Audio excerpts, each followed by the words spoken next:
Hey guys, Anna Green here with Anna Be Changing. I'm here to help you believe in yourself again, take action, and create your story. So let's dive in.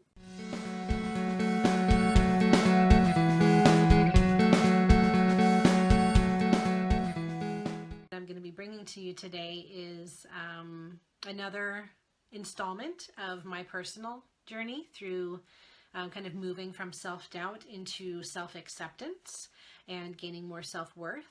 So what I'm going to share with you today is kind of the second piece. I realized that I had some things I wanted to work on after I lost an initial amount of weight that I was hoping to lose, and found that I had those barriers still with me, and I found some things that were kind of hidden underneath that weight, and one of those was self-doubt and a lot of fear. And so what I'm going to be bringing you tonight is what I did with that. So for me, when I first realized that I had to dig into the reasons why I had allowed myself to become overweight, and I do say allowed myself to become, right? Because when you're at that place, it's not necessarily a conscious decision that you're making every day, but you are making a decision nonetheless to not treat yourself well, not put yourself as a priority, not value your worth, not value your health, not value your wellness in general. So I did allow myself to become overweight. And when I realized that I needed to dig into why I had gotten to that point, if I actually wanted to break that cycle and keep those changes for the rest of my life and make some new habits, I decided that I needed some help in that. So when I wanted to lose weight, I decided I needed help, and I found a coach that could help me with that, an accountability group that helped me with that. And what I decided when I wanted to dig into the work that I wanted to do, what I decided I wanted to do with that is I needed somebody else to help me figure out what was going on and why did I allow myself to be devalued as much as I did and not be a priority. So I decided to start going to therapy. And I know I was super, super crazy nervous at first, because there's a huge stigma around that in our society.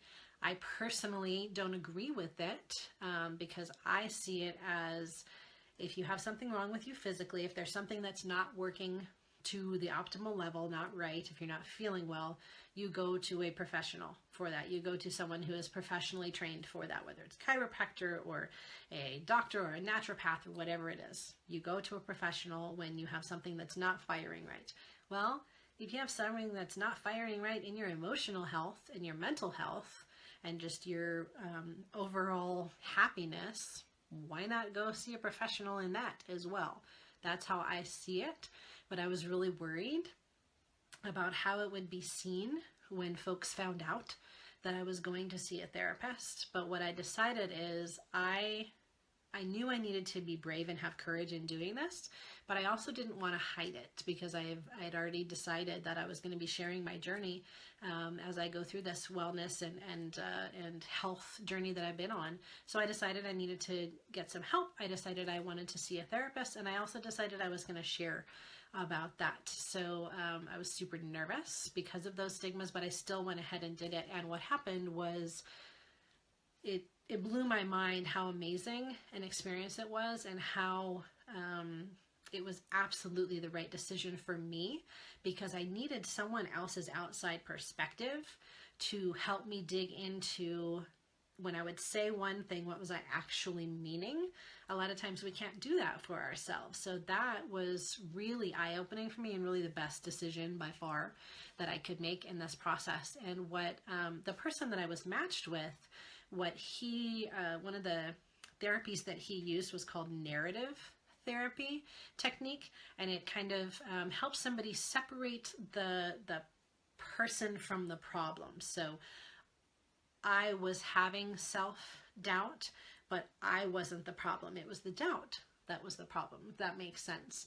So it helped me really separate that and help me minimize the problem and really try and move past that and move forward with that. And one thing that we really found when I started digging into all this stuff is, where does that self-doubt come from? So each of you is going to have to ask that question, and I'll help you do that later in this series.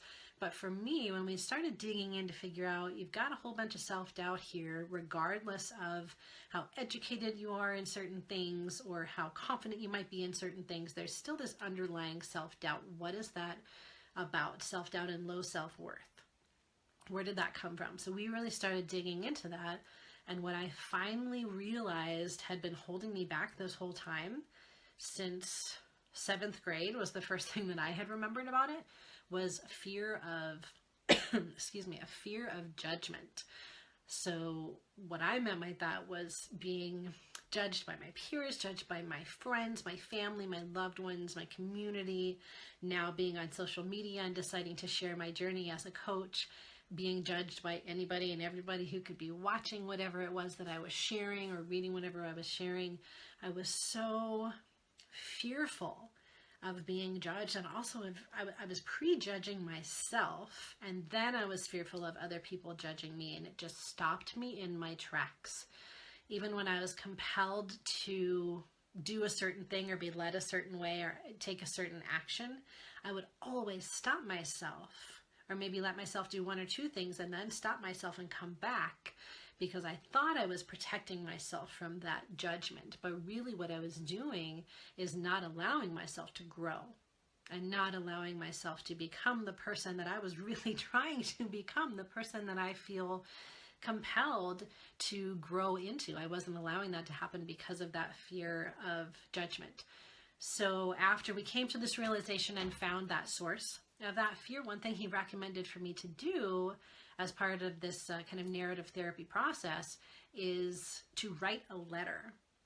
And at first I thought, okay, what am I going to write a letter to somebody who said something to me in 7th grade that stuck with me for all of these years, or what am I going to do? What he asked me to do was write a letter to judgment. And when I first heard that, I thought, that's really, really strange and a little hokey to me, because judgment's not a person. Judgment's not a, it's not, you write a letter to a person. This judgment doesn't exist, right? It's just something that I've created in my mind. But I told him that I would do it. And it took me a while to actually write the letter. I procrastinated up until about an hour before that next session when I was supposed to read that letter to him. And that in and of itself was me already judging myself before I could even take pen to paper. I was so concerned with what I was going to be saying, and I didn't want to let go of that comfort level yet, because I was protecting myself with that judgment for so many years, right? I didn't want to let go of that, but I did it, and it was one of the most eye-opening and powerful exercises that I have ever gone through in my entire life. So I will share that with you this evening, and you can really listen for how it sounds at the beginning and then how it changes throughout and is kind of starts out a little bit, well, I won't ruin that part for you, but I'm going to read the letter that I wrote, and then we'll talk a little bit about how I'll be sharing that with you moving forward and how you can use this in your own life and kind of allow yourself to move past whatever it is that's holding you back. So for me, it was a letter to judgment, so I'll read that to you.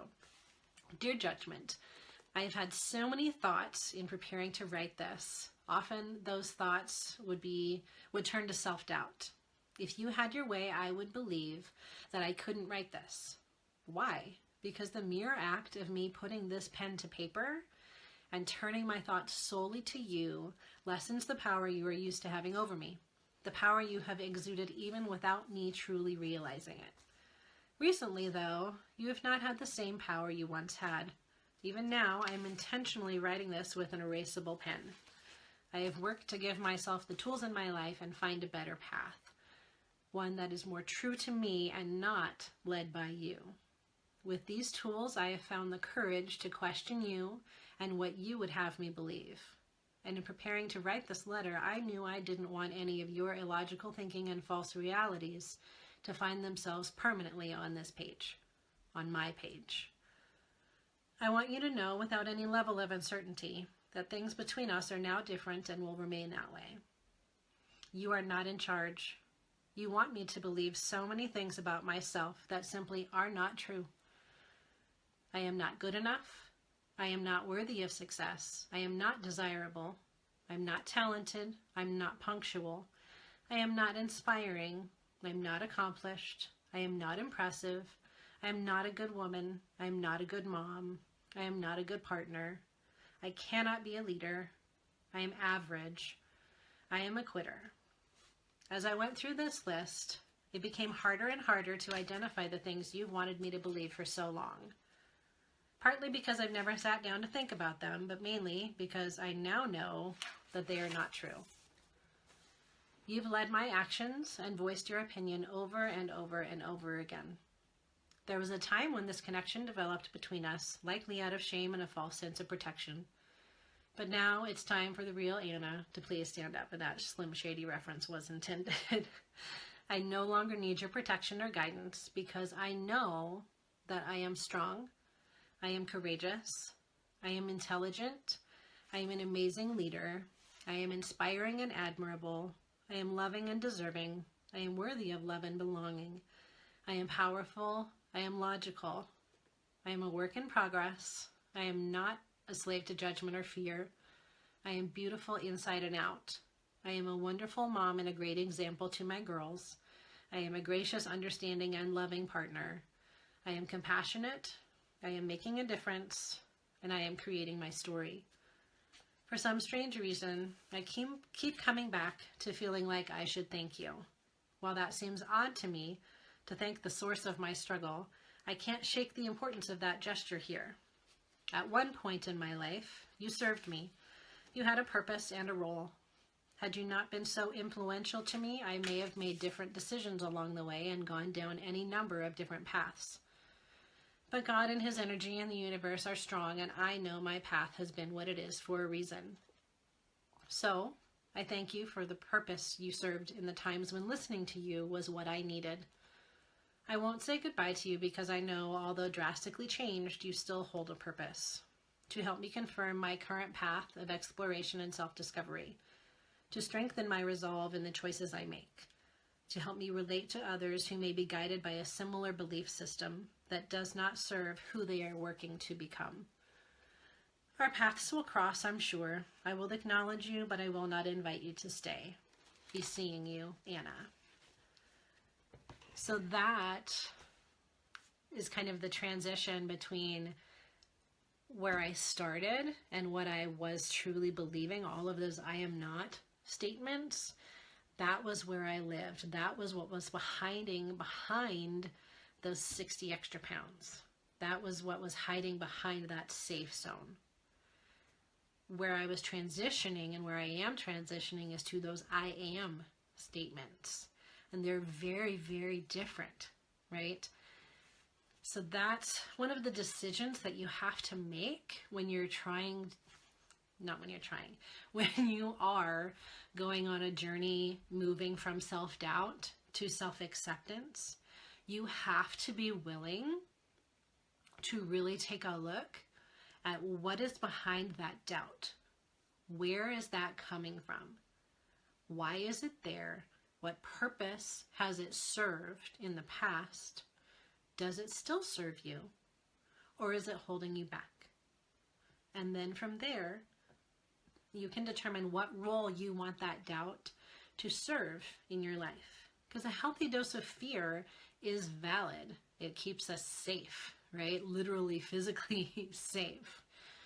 But it also will hold you back from growth and will hold you back from achieving the dreams that you really want to achieve. And that doesn't, when I talk about dreams, I don't mean necessarily grand, world-changing, earth-shaking dreams. It can be a dream that you have for you and your little family. You will not be able to truly achieve that unless you are willing to take a look at what's holding you back, find a different way to think about it and to feel about it, empower yourself, and use it then to push you forward.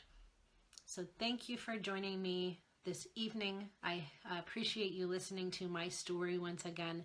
I hope that you've gained something from this. If there's someone else in your life that you feel would gain from this as well, please feel free to share with them. I will, of course, put this on my blog like I've been doing and share that with you. And I will be back again tomorrow with kind of a little ending to this, my personal story, and transition then into how you can use this information and what I've gained to help you start that same kind of journey for yourself. So thanks so much for watching. Have a great night, guys.